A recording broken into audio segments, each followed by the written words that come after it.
যারা তোমায় আঘাত করে হেসে তাদের বুঝিয়ে দাও তুমি দুর্বল নও, বরং তুমি সেই ব্যক্তি যে আঘাত পেলে আরো শক্ত হও। যত মানুষ চিনতে শিখে যাবেন তত একা বাঁচার ইচ্ছা বেড়ে যাবে, আর বুঝতে শিখবেন একাকিত্ব কখনো বেইমানি করে না। অভিযোগ নয়, অভিজ্ঞতা থেকে বলছি, নিজের জায়গায় দাঁড়িয়ে কখনো অন্যের পরিস্থিতি বোঝা যায় না। জীবনে কঠিন সিদ্ধান্ত নেওয়াটাও নিজের প্রতি আত্মবিশ্বাস। শিক্ষা মানুষের ভদ্রতার পরিচয় বহন করে না, আচরণই ভদ্রতার পরিচয় দেয়।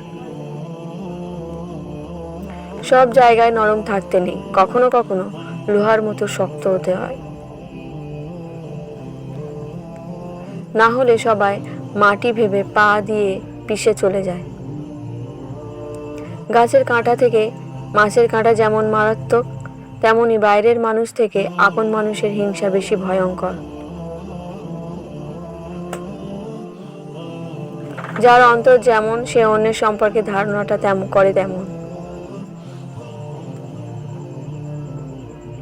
মানুষের যখন অনেক মানুষ হয়ে যায় তখন তারা পুরাতন মানুষগুলোকে ভুলে যায়।